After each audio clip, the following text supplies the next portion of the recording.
नमस्कार. संदेश यूट्यूब चॅनलवरती आपल्या सर्वांचं पुन्हा एकदा मनापासून स्वागत करण्यात येत आहे. स्वतःचा गट, स्वतःचा जिल्हा परिषद मतदारसंघात सर्वात मोठं आणि स्वतःचं गाव, गेले 4 दशकापासून राजकारणात सक्रिय असं असतानाही बीड जिल्हा परिषद गटातून राजेंद्रसिंह राजे भोसले यांच्या सौभाग्यवती रत्नमाला राजे भोसले यांचा तब्बल 7,534 मतांनी पराभव झाला.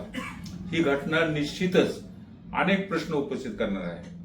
कारण राजेंद्रसिंह राजे भोसले हे नाव केवळ बीड गावापुरतं मर्यादित नाही, तर करमाळा तालुका आणि सोलापूर जिल्ह्यामध्ये या नावाला वलय आहे.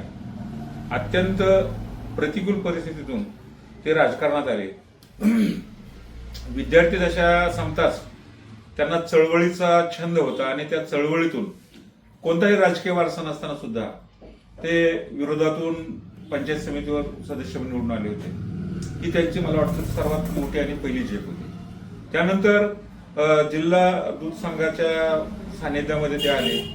गावामध्ये दूध डेअरी उभा केली, पतसंस्था उभा केली, वेगवेगळे कार्यकर्ते जोडले, वेगवेगळे उपक्रम राबवले आणि या दूध व्यवसायाच्या माध्यमातून ते जिल्हा दूध संघाचे संचालक ते व्हाईस चेअरमन या पदापर्यंत त्यांची कारकीर्द गाजली. दरम्यानच्या कालावधीत मोहिते पाटील यांच्या सोबत ते राहिले. त्यांचं उत्तम वक्तृत्व असल्यामुळं ते सहज जिल्ह्यामध्ये सर्वांच्या परिचयाचे झाले होते आणि विशेष म्हणजे सर्वांचे लाडके पण होते. मग असं एक राजकारणातलं आघाडीचं ते एक व्यक्तिमत्व होतं. म्हणजे उत्तम वक्तृत्व, संघटन आणि कार्यकर्त्याची फळी हे त्यांचं बलस्थान आहे. गाव पातळीवर त्यांचे चिरंजीव अभयसिंहराजे हे उपसरपंच होते. घरात सातत्यानं राजकीय वातावरण आहे, सत्ता आहे. तरीही या निवडणुकीत त्यांच्याच गावात, त्यांच्याच मतदारसंघात, त्यांच्या कामाच्या ठिकाणी त्यांचा पराभव होतो. मला वाटतं ही गोष्ट निश्चितच धक्कादायक अशी आहे. या उलट दुसऱ्या बाजूला पहा तुम्ही, अश्विनीताई चिवटे ना त्यांचा मतदारसंघ, ना त्यांचं मतदारसंघात गाव, ना त्यांचं मतदारसंघात वास्तव्य, ना त्यांचे नाते संबंध, शहरात राहणारे अश्विनीताई.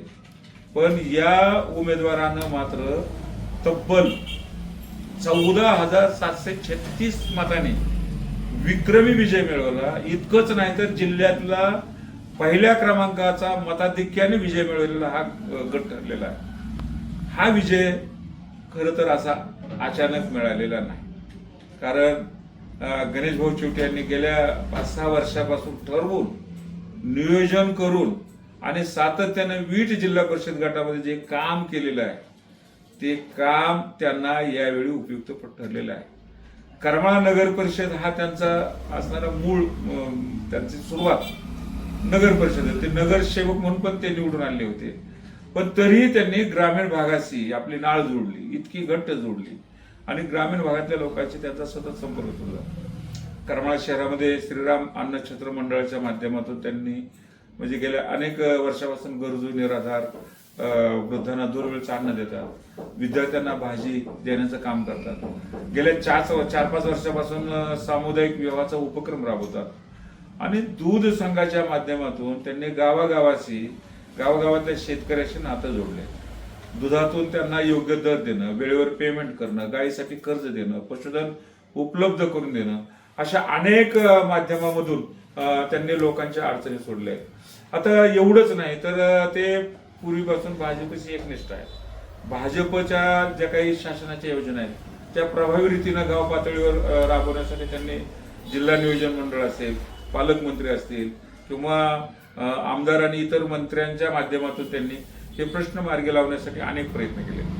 गावागावात बैठका घेणं, कार्यकर्त्यांना भेटणं, त्यांचे प्रश्न सोडवणं, सुखदुःखात सहभागी होणं, हे सगळं केवळ निवडणुकीपुरतं नाही तर सलग गेल्या 5-6 वर्षापासून त्यांनी हे कार्य अवलंबलेलं होतं.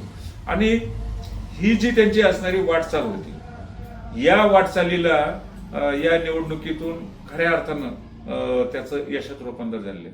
आता या निवडणुकीचा जर प्रचार पाहिला तर या निवडणुकीला जातीय रंग देण्यात आला होता.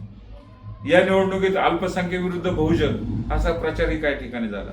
शहर विरुद्ध ग्रामीण अशी समीकरणं मांडली गेली. पण निकालानं हे सगळे दावे फोडले. कारण या मतदारसंघातील प्रत्येक गावातून एकही गाव असं नाही की ज्या गावामध्ये चिवटे यांना राजे भोसले यांच्यापेक्षा आघाडी मिळाली नाही.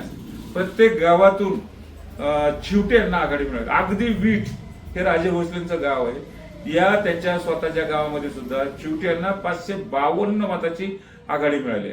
देवळाली, शेलगाव, करंजे, मोरवड, निमगाव, कोळगाव, गौंडर या सर्व मोठ्या गावात, आणि एवढंच नाही तर अगदी छोट्या छोट्या गावामध्ये सुद्धा त्यांना या ठिकाणी आघाडी मिळालेली आहे. याचा अर्थ स्पष्ट असा आहे की मतदार आता नाव, जात, गट, पक्ष किंवा प्रस्थापित ताकद किंवा याच्या पाठीशी कोण आहे या गोष्टी काहीही पाहत नाही.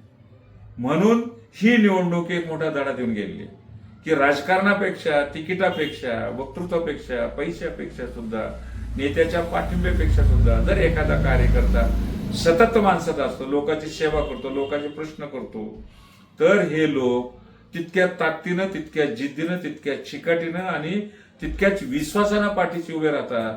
आणि मला वाटतं हा विश्वास जो आहे, या विश्वासातूनच गणेशजी चिवटे यांच्या सौभाग्यवती अश्विनीताई चिवटे या प्रचंड मताने निवडून आलेल्या आहेत.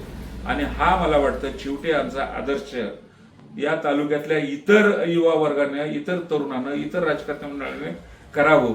आपापला गट, आपापला गण त्यामध्ये काम करावं, त्यासाठी कष्ट घ्यावेत, त्यासाठी विचारपूर्वक वाटचाल करावी आणि कोणाच्या तिकिटाच्या अपेक्षा न बघता मतदारांच्या पाठिंब्याची, मतदारांच्या तिकिटाच्या अपेक्षा पाहिली तर त्यातून एकतर नव्या कार्यकर्त्यांना, ज्यांना काम करायचं त्यांना संधी मिळेलच मिळेल, पण तालुक्याचा विकास झाल्याशिवाय राहणार नाही. आणि हा एक वेगळा आदर्श, एक वेगळी प्रेरणा चिवटे यांच्या माध्यमातून